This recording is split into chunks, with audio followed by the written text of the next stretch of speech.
లలో మానవ జీవితం అనేది అత్యుత్తమమైనటువంటిది. మరి ఈ సమయంలో దేవుని యొక్క చిత్తంలో ఆ బిడ్డ చిన్న బిడ్డ, ఆ బిడ్డ పెరిగి పెద్దవాడవ్వాలి, ఆశీర్వదింపబడాలి, దేవుని చిత్తములో నడిపింపబడాలి, తల్లిదండ్రులను ఆనందింపచేసే కుమారుడిగా, కుటుంబానికి ఆశీర్వాదకరంగా ఉండవలసిన బిడ్డగా ఎదగాలి.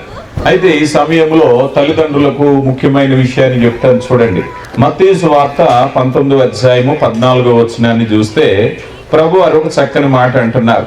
మత్తయి సువార్త 19వ అధ్యాయము 14వ వచనంలో అంటున్నారు కదా, ఆయన శిష్యులను తీసుకుని వచ్చి వారిని గద్దింపగా, యేసు చిన్నపిల్లలను ఆటంకపరచక వారిని నా యొద్దకు రానీయుడి, పరలోక రాజ్యము ఇలాంటి వారిదని వారితో చెప్పాను. ఇక్కడ చూడండి, వాస్తవానికి యేసు ప్రభు వారు అంటున్నారు కదా, చిన్నపిల్లలను తన యొద్దకు రానియకుండా ఆటంకపరచవద్దు అంటున్నారు. మీరు నమ్మినా నమ్మకపోయినా ప్రస్తుత సమాజంలో చిన్నపిల్లలను దేవుని దగ్గరికి వెళ్లకుండా ఆటంకపరిచేటటువంటి సమాజంలో మనం ఉన్నాం. చాలా మంది సమాజము తల్లిదండ్రులే దేవుని దగ్గరికి రానివ్వట్లేదు. వాక్యం చెప్తుంది సామెతల గ్రంథం 22వ అధ్యాయంలో, బాలుడు నడవవలసిన త్రోవను వానికి నేర్పిస్తే పెద్దవాడైనప్పుడు తొలగిపోడు అని చెప్తుంది.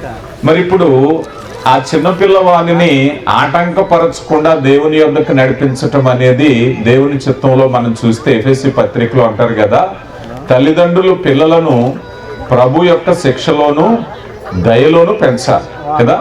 ఈ మాట మనం చూసినప్పుడు మొట్టమొదటిగా పిల్లలకి భయం నేర్పించమని వాక్యం చెప్తుంది. ఏం నేర్పించాలండి?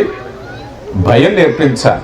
చాలా మంది భయపెట్టే వాళ్ళు ఉంటారు, కానీ దేవుని గ్రంథంలో ఉండే భయం ఎలాంటిదంటే, మనం కూడా దేవునికి భయపడాలి. భయపడడం అంటే దయ్యానికి భయపడిపోయినట్టు కాదట. గౌరవంతో కూడిన దేవుని అధికారానికి లోబడటమే భయం. మన పిల్లలు కూడా, చాలా మంది పిల్లలు పెద్దవాళ్ళు అయినప్పుడు మనం చూస్తూ ఉంటాం, లేనిపోని భయాలు నటిస్తూ ఉంటారు. దానికి ఒక పేరు ఉంటుంది, నక్క వినయం అని కదా. నిజంగా భయపడతారా అంటే భయపడినట్టుగా నటిస్తారట, కానీ గ్రంథంలో చెప్పే భయం అది కాదు. ఆ భయము గౌరవంతో కూడినదై ఆరాధనా భావంతో యథార్థంగా ఎంత అంతరంగంలో ఉండాలి. అందుకే దేవుని వాక్యాన్ని ప్రాక్టీస్ చేస్తేనే కానీ మనకు తెలియదు. ఇవన్నీ కూడా లోకము ఒక విధమైన పాఠాలు నేర్పిస్తూ ఉంటుంది. లోకం నుంచి వేరైన జనాంగంగా ఉండాలని దేవుడు 66 పుస్తకాలతో ఉన్న గ్రంథాన్ని మనకి ఇచ్చారు, భయం ఏమిటో నేర్పించటం. అందుకని తల్లిదండ్రులు బిడ్డకి ఏం నేర్పించాలి అని అంటే భయాన్ని నేర్పించాలి. భయం ఏముందండి, కర్ర పట్టుకుంటే అదే వస్తుందంటే ఆ భయం గురించి చెప్పట్లేదు ఇక్కడ. ఆ భయం కాకుండా నిజమైనటువంటి భయం, ఆ భయాన్ని గురించి సామెతల గ్రంథం 22వ అధ్యాయం 6వ వచనంలో బాలుడు నడవవలసిన త్రోవ అన్నారు కదా. ఈ త్రోవ ఎప్పుడు చాలా మంది పిల్లలు మనం చూస్తూ ఉంటాం, చదువుకునేవాళ్ళు. ఆ తల్లిలో తండ్రి ఉన్నంతసేపు ఆ పుస్తకం పట్టుకుని చదువుతూ ఉంటారు, నటిస్తూ ఉంటారు. నిజమైన చదువు కాదో తెలియదు. ఈ మధ్య చాలా మంది ఆ పుస్తకం మధ్యలోనే, ఆ బుక్ మధ్యలో మొబైల్ పెట్టుకుంటున్నారు. వాళ్ళు బుక్ చూస్తున్నారో మొబైల్ చూస్తున్నారో తెలియదు, నటన. కానీ ప్రభు యొక్క శిక్షలో నడిపించటం అంటే బాలుడు నడవవలసినటువంటి త్రోవ నడిపించటం. తిమోతికి రాసిన 2వ పత్రిక 1వ అధ్యాయంలో 5వ వచనంలో అపోస్తుడైనటువంటి పౌలు అంటారు కదా, అయ్యా నువ్వు పెరిగినటువంటి విధానం, నీ తల్లి నీ అవ్వలో ఉండేటటువంటి యథార్థత మేము తెలుసు. ఎందుకంటే పౌలు గారు సర్టిఫై చేస్తున్నాడు, నీ తల్లి విశ్వాసురాలు, నీ అమ్మమ్మ విశ్వాసురాలు. ఆ భయంలో నువ్వు పెరిగావు కనుక నిన్ను కూర్చుని నేను రూఢిపరుస్తున్నాను. ఈరోజు మన బిడ్డల గురించి కూడా ఆ విధంగా రూఢిపరచవలసినటువంటి స్థితి ఈరోజు మనం చూస్తున్నాం. పిల్లలకి, చిన్న పిల్లలు వారికి మొబైల్ ఎడిక్ట్ అయిపోతున్నారు. పెద్దవాళ్ళకి తెలియని ఆప్షన్స్, వాళ్ళకి అన్నం తినిపించాలంటే ఏదో ఛానల్లో ఏదో పెట్టి వాళ్ళ చేతిలో పెడుతున్నారు, ఏదో కోతి బొమ్మలు పెట్టి వాళ్ళ చేతిలో పెడుతున్నారు. తెలియకుండా మనము ఒక విధమైన విధానానికి అలవాటు చేస్తున్నాం కదా. బిడ్డలు పెద్దవాళ్ళు అయ్యాక నా మాట వినట్లేదంటే, నువ్వు మాట్లాడావా చిన్నప్పుడు? నీ బిడ్డతో ఎక్కువ సమయం గడిపావా? మొబైల్ చేతికి ఇచ్చేసావా? టెక్నాలజీకి దగ్గర చేసేసావా? టీవీ ఆన్ చేసి నీ పన్ను చూసుకున్నావా? నువ్వు నీ బిడ్డతో మాట్లాడితే నీ బిడ్డ నీతో మాట్లాడతారు. దేవుని వాక్యం చెప్తుంది, భయాన్ని పెంచటం అంటే అనేక విషయాలు ఉంటాయి. దైవిక భయాన్ని గురించి నువ్వు చూపించాలి, దైవిక భయాన్ని గురించి నేర్పించాలి. ఇక రెండవదిగా మనం చూసినట్లయితే ప్రేమలో వారిని శిక్షణలోనికి నడిపించాలి. ఇక్కడ ఎఫెసీ పత్రిక 6:4 మనం చూసినప్పుడు ప్రభు యొక్క శిక్ష అని అంటే బాధించటం కాదు. శిక్ష అనే మాటను గనక జాగ్రత్తగా చూసినట్లయితే ఇది ప్రేమపూర్వకమైన శిక్ష కదా. ఈరోజు నా మాట వినలేదనే అహాన్ని పిల్లల మీద చూపించే వాళ్ళు ఉన్నారు, ఆఫీసులో కోపాన్ని పిల్లల మీద చూపించే వాళ్ళు ఉన్నారు, భర్త మీద కోపాన్ని తల్లులు పిల్లల మీద చూపించే వాళ్ళు ఉన్నారు. అవునా కదా చెప్పండి. ఈ శిక్షను గురించి మాట్లాడట్లేదు. వారి యొక్క సత్ప్రవర్తన కొరకైన శిక్ష, వారి యథార్థ కొరకైనటువంటి శిక్ష. ఒకవేళ కనుక నువ్వు బెత్తం ఉపయోగించకపోతే నీ కుమారుడు నువ్వేమవుతావు? శత్రువు అవుతావు. నీ శిక్ష అనేటువంటిది ఎలా ఉండాలి అంటే ఇట్ కంటైన్స్ పర్పస్, అది ఖచ్చితమైనటువంటి లక్ష్యాన్ని కలిగి ఉండాలి.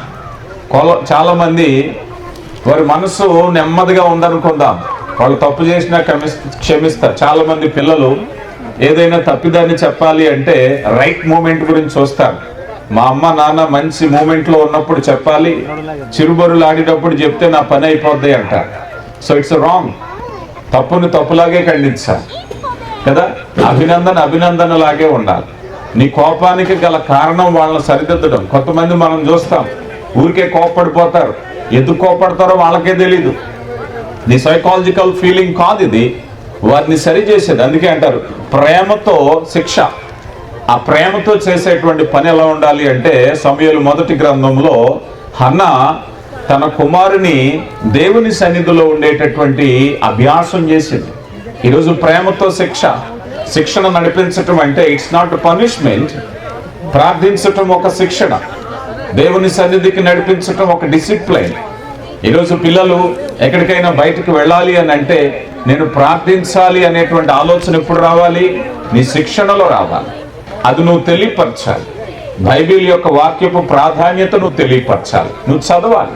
అలా ఎప్పుడైతే మనం చేస్తామో ఈ శిక్షలో క్రమములో మనం పెంచటానికి అవకాశం ఉంటుంది.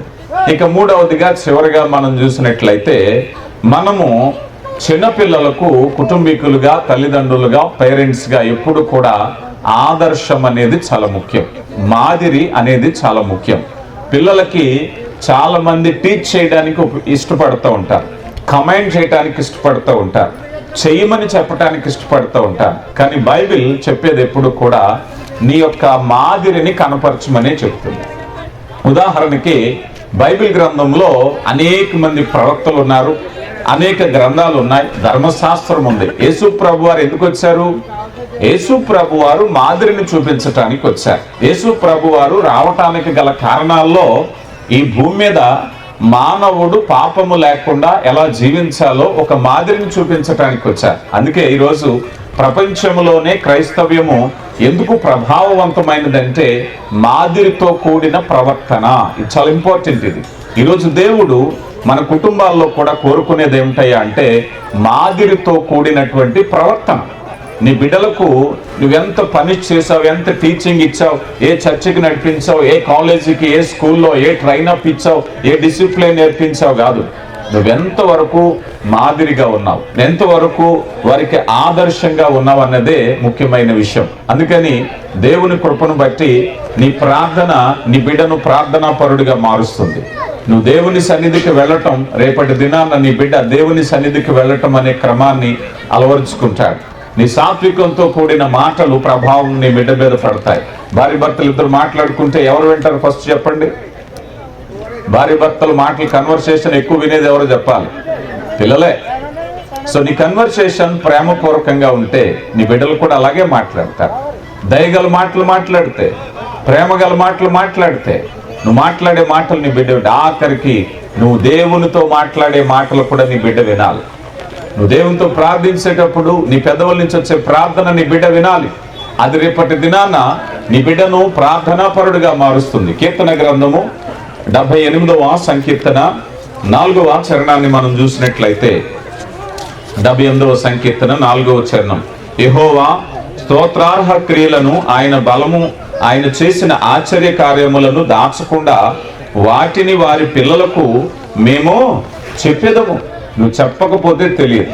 నువ్వు దేవుని గురించి తెలియపరచాలి, విలువలు నేర్పించాలి. కనుక ప్రియులారా, దేవుని కృపను బట్టి మరి ఆ చిన్న బిడ్డ రాబోయే కాలంలో విశ్వాస వీరుడుగా దేవుని చేతిలో బలమైన బాణంగా ఎదగాలి అని అంటే తల్లిదండ్రులు ఈ 3 విషయాల్లో చూడాలి. మొదటగా బిడ్డను ప్రార్థనలో పెంచాలి, వాక్యము నేర్పించాలి, జీవితాన్ని మార్గదర్శకంగా మాదిరిగా చూపించాలి. అలా చూపించినప్పుడు ఆ బిడ్డ దీవెనకరంగా మరి ఉండటానికి దేవుడు కృపనిస్తారు. మరి ఆ చిన్న బిడ్డ దేవుని కృపను బట్టి తన బ్రతుకు దినములో మరెన్నో సంతోషకరమైన పుట్టినరోజు వేడుకలు జరుపుకోవాలని, దేవుడు ఆయుష్, ఆరోగ్యము, బలము, శక్తి, సుఖజీవనంతో జరుగు సంవత్సరాలు ఇవ్వాలని, ఆ బిడ్డ జీవితము ఆశీర్వాదకరంగా ఉండాలని, ఆ బిడ్డను బట్టి మరి యావత్ కుటుంబాన్ని దేవుడు దీవించాలని కోరుకుంటూ ఈ సందేశాన్ని ముగిస్తున్నాను. దేవుడు మిమ్మల్ని దీవించునుగా.